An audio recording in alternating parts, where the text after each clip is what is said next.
सुखपुर नाम के एक सुंदर से गांव में जगदीश नाम के एक व्यक्ति की मोमोज की ठेला थी। गांव के लोग जगदीश के मोमोज उंगलियां चाट चाट कर खाते थे। अरे आओ आओ भाई आओ, जगदीश के गर्मा गर्म मोमोज खाओ। एक बार खाओगे तो खाते रह जाओगे। आओ भैया। अरे जगदीश भाई, जल्दी से मेरे लिए एक प्लेट गर्मा गर्म मोमोज लगा दो, और हाँ, मेरी फेवरेट लाल चटनी देना मत भूलना, ठीक है? अरे हाँ भाई, क्यों नहीं। अरे लाल चटनी का क्या, हम तो तुमको हरी पीली नीली सभी प्रकार की चटनी खिलाई देंगे। फिर जगदीश उस व्यक्ति को एक प्लेट मोमोज दे देता है और वो व्यक्ति बड़े ही चाव से मोमोज खाने लगता है। वाह भाई जगदीश, तुम्हारे मोमोज का तो जवाब ही नहीं है। तुम्हारे मोमोज खाकर तो ऐसा लगता है जैसे मैं किसी और ही दुनिया में चला गया हूँ भैया। अरे भाई, ये तो आप सभी का प्यार और बड़प्पन है, वरना इस बाजार में और भी लोग मोमोज बनाते हैं। शाम तक जगदीश के सारे मोमोज बिक जाते हैं और वह अपनी ठेला को लेकर घर आ जाता है।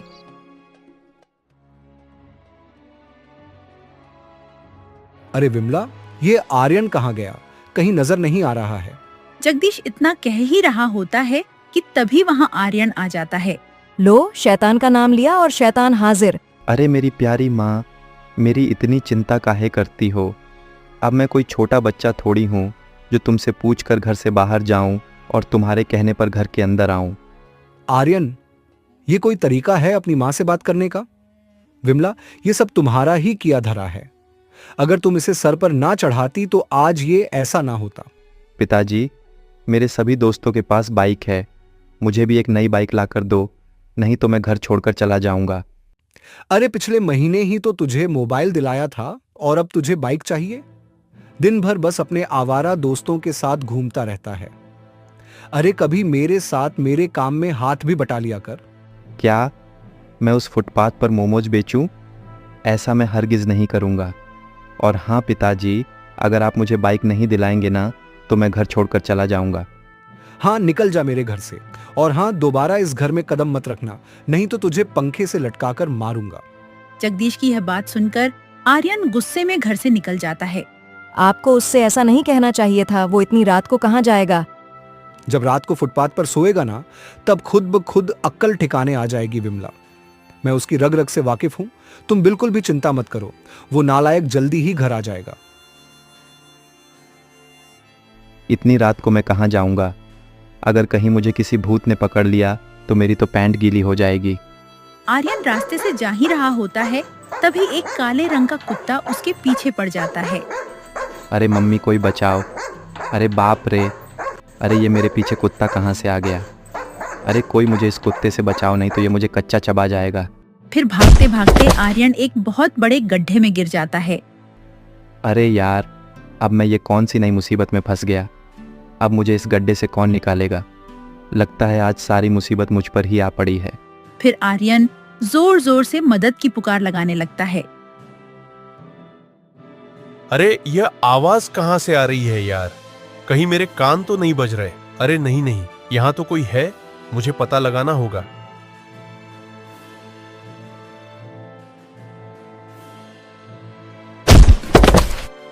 अरे मेरी इन आंखों को इतना बड़ा गड्ढा नहीं दिखा, ये तो गलत बात है।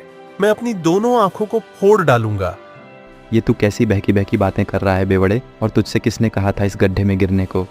अरे मम्मी, कोई मुझे इस गड्ढे से बाहर निकालो, नहीं तो मैं मर जाऊंगा, कोई मुझे बचाओ। अरे ये तू कैसे बच्चों की तरह रो रहा है रे? अरे चुप हो जा मेरे बाप, हमें कोई ना कोई यहाँ से निकाल लेगा।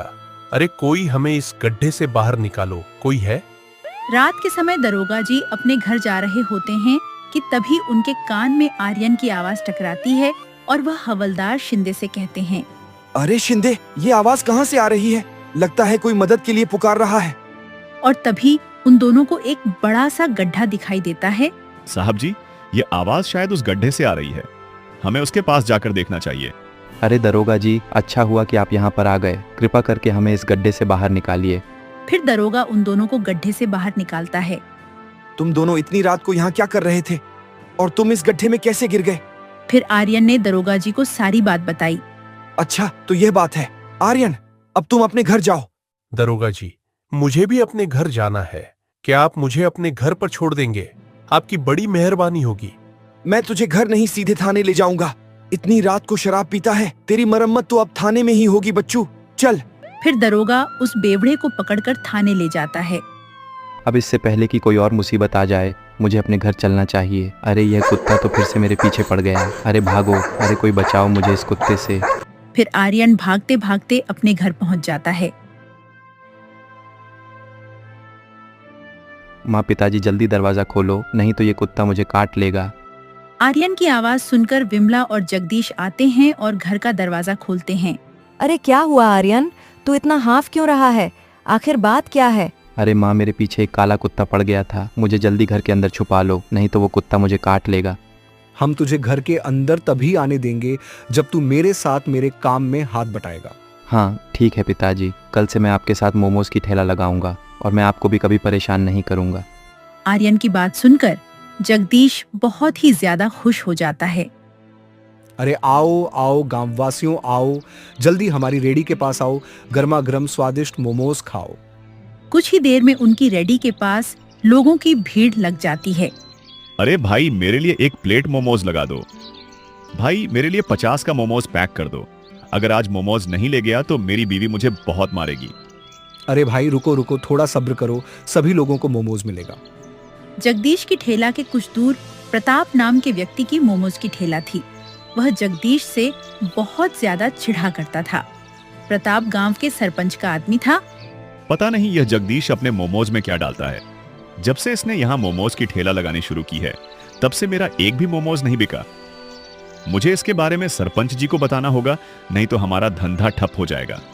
फिर प्रताप सरपंच के घर जगदीश की शिकायत लेकर पहुंचता है। अरे क्या हुआ प्रताप, तू इतना परेशान क्यों लग रहा है? आखिर बात क्या है? और तूने आज मोमोज की ठेला नहीं लगाई? अरे परेशानी की तो बात है सरपंच जी। जब से उस जगदीश ने बाजार में मोमोज की ठेला लगानी शुरू की है, तब से हमारा एक भी मोमोज नहीं बिका। मैंने उस जगदीश को कई बार मना किया है कि वह अपनी रेडी को वहां से हटा ले, लेकिन तुम चिंता मत करो प्रताप, मैं उस जगदीश को ऐसा सबक सिखाऊंगा कि वो जिंदगी भर मोमोज नहीं बेच पाएगा। हाँ, अरे बेटा आर्यन, मोमोज बनाने के लिए सब्जियां खत्म हो गई हैं, तू जाकर सब्जियां ले आ, तब तक मैं अपनी ठेला को संभालता हूँ। ठीक है पिताजी, मैं अभी सब्जियां लेकर आता हूँ। फिर आर्यन सब्जियां लेने चला जाता है और तभी वहाँ सरपंच अपने कुछ आदमियों के साथ आ जाता है। क्यों रे जगदीश, मैंने तुझे कितनी बार मना किया है कि तू अपनी ठेला यहां से हटा ले, लेकिन तेरी समझ में कोई बात आती कहाँ है? देखिए सरपंच जी, आप इस गांव के सरपंच हैं, इसलिए मैं आपका सम्मान करता हूं। लेकिन एक बात मैं आपको बता दूं, मैं अपनी ठेला यहां से नहीं हटाऊंगा। लगता है तू ऐसे नहीं मानेगा, तेरी मरम्मत करनी ही होगी। अरे खड़े क्या हो, मारो इस जगदीश के बच्चे को और इसकी दोनों टांगे तोड़ दो। अरे कोई मुझे बचाओ, सरपंच जी मुझे छोड़ दो, मैंने आपका क्या बिगाड़ा है, कृपा करके मुझे छोड़ दो। अरे बहुत तेज दर्द हो रहा है।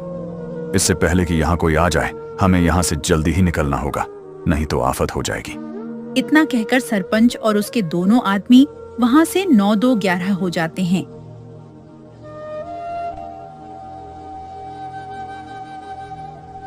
अरे पिताजी, आपको क्या हुआ? आप ऐसे जमीन पर क्यों पड़े हो और आपकी ये हालत किसने की? बेटा, सरपंच के आदमियों ने मुझे बहुत मारा और कहा है कि अब से हम यहाँ अपनी ठेला को नहीं लगा सकते। पिताजी, मैं उस सरपंच को नहीं छोड़ूंगा, लेकिन सबसे पहले मुझे आपको अस्पताल ले जाना होगा। फिर आर्यन अपने पिताजी को अस्पताल ले जाता है। देखिए, आपके पिताजी 1-2 महीनों तक चल नहीं सकते। उनके पैर में गहरी चोट आई है। बेहतर होगा कि वो 1-2 महीने घर पर ही आराम करें। अरे आर्यन, ये तेरे पिताजी को क्या हुआ? माँ, ये सब कुछ उस सरपंच का किया धरा है। मैं उसकी शिकायत दरोगा जी से करूंगा। मैं उस सरपंच को छोड़ूंगा नहीं। बेटा, अभी हम उस सरपंच का कुछ नहीं कर सकते। हमारे पास उसके खिलाफ कोई ठोस सबूत नहीं है। अगर हमने उसकी शिकायत दरोगा जी से की तो वह हम पर विश्वास नहीं करेंगे। तुम ठीक कहती हो माँ, पहले हमें उसके खिलाफ कोई ठोस सबूत ढूंढना होगा, तभी हम उसको सजा दिला सकेंगे। देखा प्रताप, मैंने उस जगदीश का ऐसा हाल किया कि मोमोज बेचना तो छोड़ो, वह मोमोज खा भी नहीं पाएगा। मान गए सरपंच जी आपको। अरे इस गांव में आज तक कोई पैदा नहीं हुआ जो आपसे टक्कर ले सके। हाँ चल, अब ज्यादा मस्का मत लगा और मोमोज बेचकर मुझे अच्छा मुनाफा ला कर दे। हाँ, लेकिन सरपंच जी, ज्यादा मुनाफा कमाने के लिए हमें क्या करना होगा? इसका भी उपाय है मेरे पास। तू मोमोज में नशीली दवाई मिलाकर बेचना, जिससे लोगों को नशा आएगा और वो मोमोज खाने रोज आएंगे। अरे आओ आओ भाई, स्वादिष्ट स्वादिष्ट मोमोज खाओ। प्रताप के स्पेशल चिकन मोमोज। क्या? चिकन मोमोज? भाई इसका नाम तो मैंने आज तक नहीं सुना।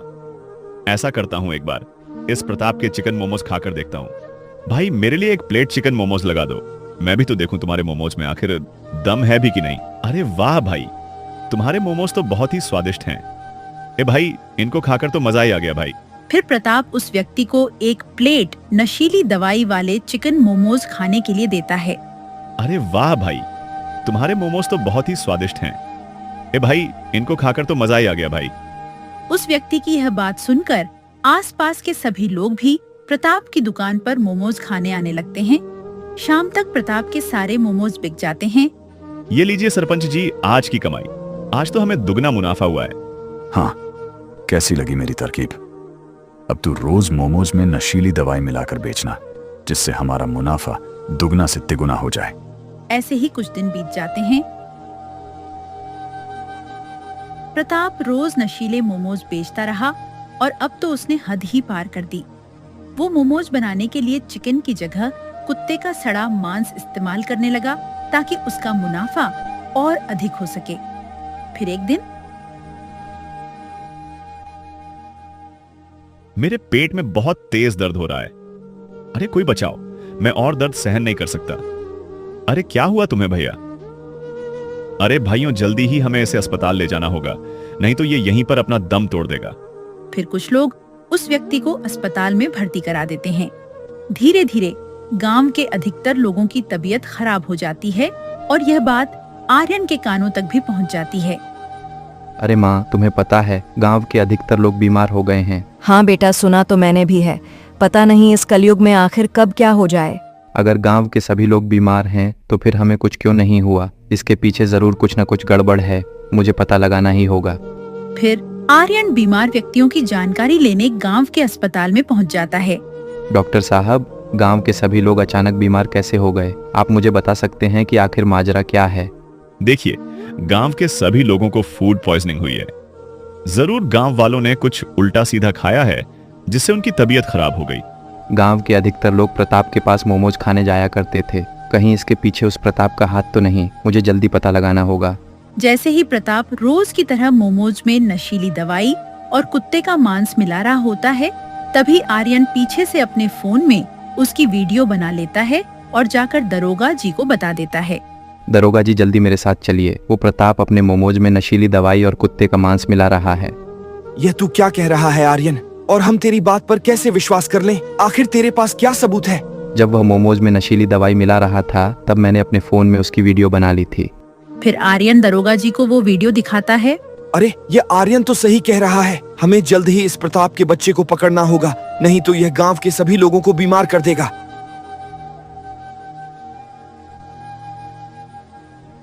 अरे भागता कहाँ है? रुक प्रताप, आज मैं तुझे नहीं छोड़ूंगा। अरे नहीं नहीं दरोगा जी, मैं भाग थोड़ी रहा था, मैं तो बस जॉगिंग कर रहा था। अरे तेरी जॉगिंग तो अब मैं जेल में कराऊंगा। पहले ये बता कि तू इन मोमोज में आखिर मिलाता क्या है? कुछ भी तो नहीं दरोगा जी। जैसे मोमोज को बनाया जाता है, मैं तो रोज वैसे ही मोमोज बनाता हूँ। ज्यादा शान पट्टी करने की जरूरत नहीं है, समझा? तू इन मोमोज में नशीली दवाइयाँ और कुत्ते का मांस मिलाता है बेटा। मेरे पास तेरे खिलाफ सबूत है, समझा? फिर दरोगा प्रताप को वो वीडियो दिखाता है और उसकी सारी सिट्टी पिट्टी गुल हो जाती है। मुझे छोड़ दीजिए दरोगा जी, ये सब मुझे सरपंच जी ने करने के लिए कहा था। कृपा करके मुझे छोड़ दीजिए। ओह, तो यह सब सरपंच का किया धरा है। चल, अब हमें उस सरपंच के घर ले चल। चल। फिर प्रताप दरोगा जी को सरपंच के घर पर ले जाता है। अरे दरोगा जी, आप यहाँ? क्या बात है? आइए बैठिए, मैं अभी आपके लिए चाय पानी मंगवाता हूँ। चाय पानी बाद में पियेंगे सरपंच। पहले यह बता, क्या तू ही इस प्रताप को मोमोज में नशीली दवाई मिलाने के लिए कहता था? अरे नहीं नहीं दरोगा जी, ये आप कैसी बातें कर रहे हैं? मैं तो इसको जानता भी नहीं। अरे नहीं दरोगा जी, ये सरपंच झूठ बोल रहा है। इसी ने मुझे मोमोज में नशीली दवाई मिलाने को कहा था ताकि इसका मुनाफा ज्यादा हो सके। गलती तो तुम दोनों की है, सजा तो तुम दोनों को बराबर मिलेगी। हवलदार, गिरफ्तार कर लो इन दोनों को। फिर दरोगा सरपंच और प्रताप को पकड़कर ले जाता है।